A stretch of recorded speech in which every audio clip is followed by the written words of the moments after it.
जय हिंद दोस्तों, नमस्कार।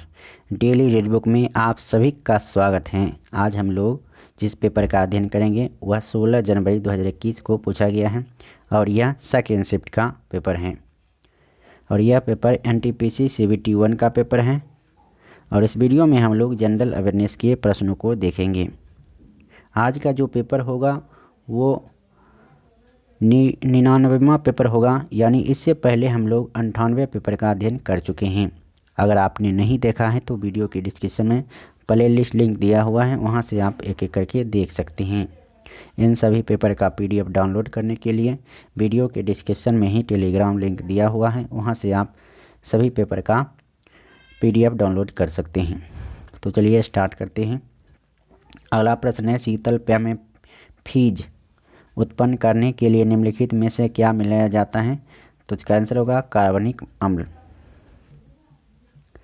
अगला प्रश्न है, डैश ग्रंथि जो हाइपोथैलेमस से एक पतले डंठल से लटकी हुई होती है मानव शरीर की मास्टर ग्रंथि कहलाती है? तो इसका आंसर होगा पिट्यूटरी ग्लैंड। अगला प्रश्न है, भारतीय रुपये का नया मुद्रा प्रतीक आधिकारिक तौर पर किस वर्ष अपनाया गया था? तो इसका आंसर होगा 2010 ईस्वी में। अगला प्रश्न है, कामगारों के उस समूह को उच्च अर्हता प्राप्त व कुशल होता है तथा मानसिक कार्यकर्ता है को डैश कहा जाता है? तो इसका आंसर होगा वेतनभोगी कर्मचारी। अगला प्रश्न है, मछलियों के बारे में निम्नलिखित में से कौन सा कथन सही नहीं है? तो मछलियों में दोहरा परिसंचरण होता है, ये गलत है। जबकि कौन सा सही है? मछलियों के गलफरों के द्वारा रक्त को पंप किया जाता है और यह ऑक्सीकृत होता है। मछलियों के हृदय में केवल 2 कक्ष होते हैं और मछलियों के हृदय से होकर रक्त एक चक्र में केवल एक बार ही प्रवाहित होता है।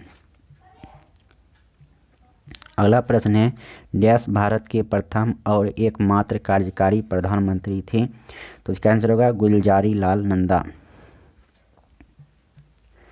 अगला प्रश्न है, नील की बलात् कृषि के खिलाफ महात्मा गांधी द्वारा प्रेरित प्रमुख विद्रोह का नाम बताइए? तो इसका आंसर होगा चंपारण सत्याग्रह।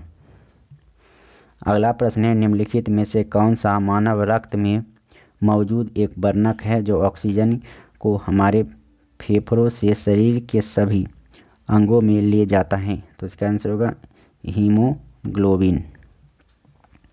अगला प्रश्न है, डोमेन नाम इंटरनेट पर प्रत्येक वेबसाइट को दिया गया एक अद्वितीय नाम होता है।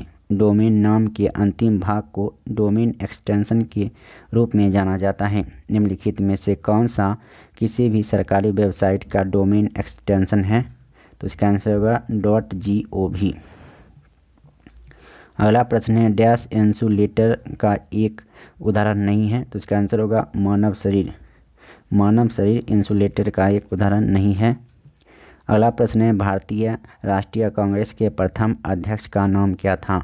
तो इसका आंसर होगा बोमेश चंद्र बनर्जी। अगला प्रश्न है, उस देश का नाम बताइए जिसने अपनी प्रगति की गणना के लिए आधिकारिक मानक के तौर पर सकल राष्ट्रीय खुशहाली की घोषणा की? तो इसका आंसर होगा भूटान। अगला प्रश्न है, इंटरनेट TCP या IP नामक एक प्रोटोकॉल का उपयोग करके काम करता है। TCP या IP का पूर्ण रूप क्या है? तो इसका आंसर होगा ट्रांसमिशन कंट्रोल प्रोटोकॉल या इंटरनेट प्रोटोकॉल। अगला प्रश्न है, भारत के संविधान का कौन सा अनुच्छेद संसद को संविधान में संशोधन करने की शक्ति देता है? तो इसका आंसर होगा अनुच्छेद 368। संविधान संशोधन से संबंधित है अनुच्छेद 368। अगला प्रश्न है, श्री गुरु रामदास जी अंतर्राष्ट्रीय हवाई अड्डा कहाँ स्थित है? तो इसका आंसर होगा अमृतसर में। श्री गुरु रामदास जी अंतर्राष्ट्रीय हवाई अड्डा अमृतसर में स्थित है। अगला प्रश्न है, प्रसिद्ध जुलू जनजाति किस देश से संबंधित है? तो इसका आंसर होगा दक्षिण अफ्रीका। प्रसिद्ध जुलू जनजाति का संबंध दक्षिण अफ्रीका से है।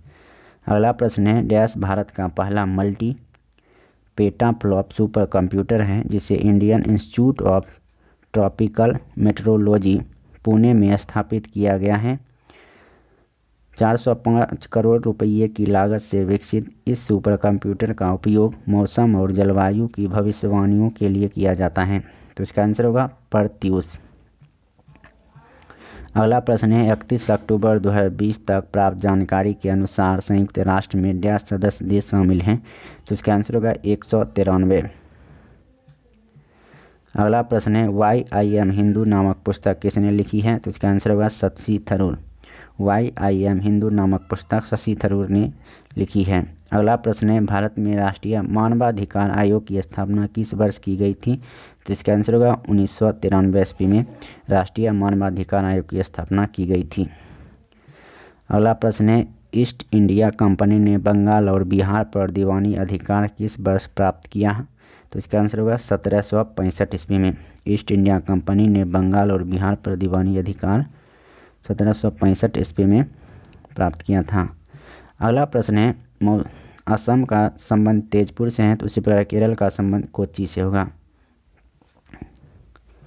अगला प्रश्न है भारत में 1770 में स्थापित पहले बैंक का नाम क्या था। तो इसका आंसर होगा बैंक ऑफ हिंदुस्तान। भारत में अंग्रेजों द्वारा यात्रियों के लिए रेलवे की शुरुआत किस वर्ष की गई थी। तो इसका आंसर होगा 1853 ईस्वी में। अगला प्रश्न है वेदों को इंडो आर्यन सभ्यता का सर्वप्रथम साहित्यिक अभिलेख माना जाता है। इसमें शामिल 4 वेदों के नाम ऋग्वेद, सामवेद, यजुर्वेद और डैश हैं। तो इसका आंसर होगा अथर्ववेद। अगला प्रश्न है स्वच्छ सर्वेक्षण भारत भर के शहरों और कस्बों में साफ सफाई और स्वच्छता का एक वार्षिक सर्वेक्षण है। स्वच्छ सर्वेक्षण 2020 ने डैश को भारत का सबसे स्वच्छ शहर घोषित किया। तो इसका आंसर होगा इंदौर। अगला प्रश्न है निम्नलिखित में से कौन सा आर्थिक भूगोल का उपक्षेत्रक नहीं है। तो इसका आंसर होगा राजनीतिक भूगोल। अगला प्रश्न है 1857 के विद्रोह में अपने सभी श्वेत अधिकारियों की हत्या में कौन सी पैदल सेना शामिल थी। तो इसका आंसर होगा 41वीं नेटिव इन्फेंट्री। अगला प्रश्न है राष्ट्रीय ग्रामीण स्वास्थ्य मिशन कब शुरू किया गया था। तो इसका आंसर होगा 12 अप्रैल 2005 को। अगला प्रश्न है निम्नलिखित में से किस शहर को the queen of the Arabian sea के नाम से जाना जाता है। तो इसका आंसर होगा Kochi. The queen of Arabian sea Kochi को कहते हैं। अगला प्रश्न है निम्नलिखित में से किस फिल्म को ऑस्कर पुरस्कार के लिए नामांकित किया गया था। तो इसका आंसर होगा कर्मा। अगला प्रश्न है चांद की सतह पर सुरक्षित उतरने वाला पहला यान कौन सा था। तो इसका आंसर होगा लूना 9। अगला प्रश्न है निम्नलिखित में से कौन सा स्थल सिंधु घाटी सभ्यता का हिस्सा नहीं है। तो इसका आंसर होगा उरुक। उरुक सिंधु घाटी सभ्यता से संबंधित नहीं है।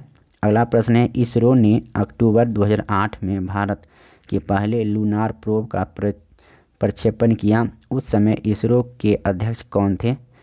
तो इसका आंसर होगा जी माधवन नायर। अगला प्रश्न है निम्नलिखित में से कौन सा एक वेब ब्राउज़र नहीं है। तो इसका आंसर होगा विकिपीडिया। विकिपीडिया एक वेब ब्राउज़र नहीं है। अगला प्रश्न है डैश एक सर्बियाई ऑस्ट्रेलियाई प्रेरक वक्ता है जो जन्मजात टेट्रा एमेलिया सिंड्रोम नामक रोग से ग्रस्त हैं, जिसे चारों पदांगों हाथों और पैरों की अनुपस्थिति वाले दुर्लभ विकार के रूप में परिभाषित किया जाता है। तो इसका आंसर होगा निक वुजुसिक। अगला प्रश्न है किसी व्यक्ति के मूल स्थान के निर्धारण वाले कम आकर्षक कारक जैसे बेरोजगारी, खराब रहन सहन और अप्रिय जलवायु डैश कारण कहलाते हैं। तो इसका आंसर होगा पुश। अगला प्रश्न है इनमें से किसे 4 बार राष्ट्रीय अध्यक्ष चुना गया। तो इसका आंसर होगा व्लादिमीर पुतिन। अगला प्रश्न है निम्नलिखित में से किसे 2018 में यूनिसेफ का वैश्विक सद्भावना राजदूत नियुक्त किया गया था। तो इसका आंसर होगा मिल्की बॉबी ब्राउन। तो इस वीडियो में इतना ही। अब नेक्स्ट वीडियो में फिर मुलाकात होगी नेक्स्ट पेपर के साथ। तब तक के लिए नमस्कार, जय हिंद।